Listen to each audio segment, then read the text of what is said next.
Welcome to the Prolific Pulse Poetry Podcast. This is your host, Lisa Tomei Zonneveld.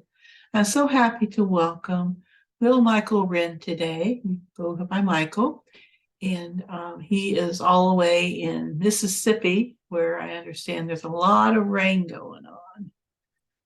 Oh boy. Welcome, Michael. Thank you. I appreciate you having me. Thank you.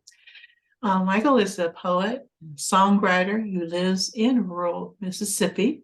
He has an MFA from Lindenwood University and is a songwriter, publisher, member of the American Society of Composers, Authors, and Publishers, or it's called ASCAP. His work has appeared in numerous journals, magazines, and anthologies, and he has published 3 books of poems, most recent two having been published by Silver Bow Publishing from Canada. He also has a website, and I'll be sure and put that in the show notes. And we're here today to talk about Fog. Fog is his newest publication. It will be available actually on April the 27th on Amazon and other book retailers such as Barnes & Noble, Books A Million, and IndieBound, which is, for IndieBound, you can actually go there and order a book to be delivered to your local independent bookstore. So how about that? So, Michael, welcome and tell us about Fog. Well, Fog is a manuscript that I put together sort of after I was working on another manuscript, and I finished it and sent it around to places. And while I was waiting to hear from those places, I sort of put Fog together in the meantime. It sort of inspired by a few poems that I had in my other manuscript, and I thought, well, this is kind of a good concept, I think, to expand into a book-length manuscript. So I did, and I was pleased with the result. I did when I started working on it, I didn't know how it would come out, but I was pleased with the final result. So this book is actually being published before the previous manuscript that I completed. So I'm very happy about that. Well, I'm really happy about it as well. I absolutely love the book. Can you share with us what inspired your poetry in Fog? In recent years, I've lost close family members and friends, and tried to maintain a sense of faith and hope during all of it, and during the grief and the sense of loss. And so I just sort of put those two opposite emotions together and came up with some poems.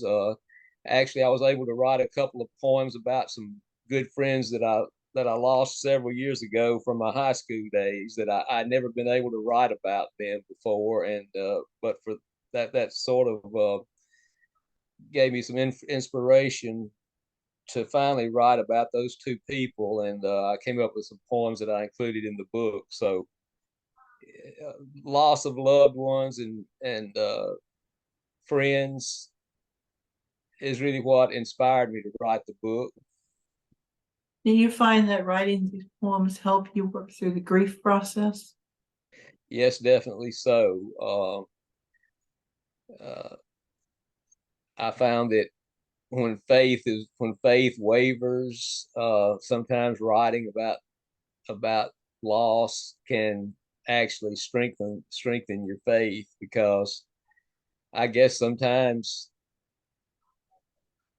writing is a catharsis, and it helps you to deal with situations, and then the inspiration that you get to write the poems also, I think, can reinforce and strengthen your resolve and your hope and your faith. So I think that's really what happened during this process. Right. Yeah, I truly believe in the catharsis of writing. So right there with you. Michael, would you share with us perhaps a poem from your book? Uh, oh, I don't have a book with me. I'm sorry. That's okay. It's all I right. had to go to another residence to be able to get, and so I didn't bring a book up here with me. That's okay. Um, so what are you doing to celebrate your book? Do you have a special event at home that you're going to have like any book showings or gatherings of any kind to celebrate? I've got some ideas. We have a in my small town, which is only about 2,000 people, but they do have an active arts organization, and I was thinking about seeing if I could maybe arrange a book reading and a poetry reading and a book signing event with them. Of course, like everybody else during the pandemic, they've scaled back a lot, but Sure. they're beginning to open up. They're opening up again with some events and things. So I'm very hopeful about that situation. Well, that would be And great. yeah, I would really hope to be able to do that. There's a bookstore or two within an hour's drive, and I plan to visit both of those and see if they'll stock my books there. Before the pandemic, I pretty well had a verbal commitment from one of them to stock the three books that I'd already produced there. So I'm Mhm. hopeful that that will still be the case. I haven't talked to the guy lately, and I actually it's a small bookstore in a relatively small town, so I'm hoping he survived the pandemic and Yeah, didn't have to yeah. close up shop. Well, people did do a lot of reading and a lot of writing during the pandemic, and I hope that they were able to get something from the bookstore. Some of them around here worked out kind of like Yeah, curbside deliveries and right. things like that. Yeah, So yeah, yeah. And the beautiful thing too is your book is available, by going to so many online stores as well. And in fact, it's really pretty much hit all the major um, markets. So congratulations on that. well, thank you very much. And if people want to get your book, they can just go to prolificpulse.com and click on your page, and there they are. There's links, and people can access your book that way. Right, and I do plan to list it on my website as well, so hopefully that will help. Now, you used to teach school. Did you teach poetry to your students as well? I did have an opportunity to do that. I started out as an English major and started out as an English teacher. Uh, the opportunities at that time to teach English around here were not that great. I wanted to stay close to home to help my parents, and I did teach. I taught English for 1 year.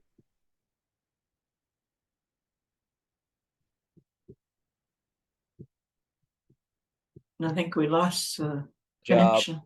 sort of dried up in the classroom with your children, and so I did. I continued to be able to teach English in that context. And Okay, I did have opportunity to present some of my own writings and teach some poetry to the students there. So that worked out well. good, good. Because when they can hear your work, I think that's an inspiration for them to write as well. You know, Right. oh wow, Mr. Wrenn writes really good stuff. Maybe I should give it a try. So it was a sixth grade teacher that inspired me to write poetry, and I had dabbled in it a little bit before that grade, but I really got bitten hard with the poetry bug at sixth grade, and it never left me. Yeah, So I that's have good. it's school teachers that make a difference out there. So Yes, ma'am, they do. bravo. So okay, well, Michael, is there anything else that you'd like to share? Anything that I haven't asked that you'd like to provide? I can't think of anything. I just wanted to publicly thank you for what you've done and accepting my manuscript, and your editorial job that you did on it was fantastic. The Thank you. covers are great. A The lot of publicity compliments you about that. yeah, and you did an excellent job. I couldn't be happier. And what you've done to promote it is very good too.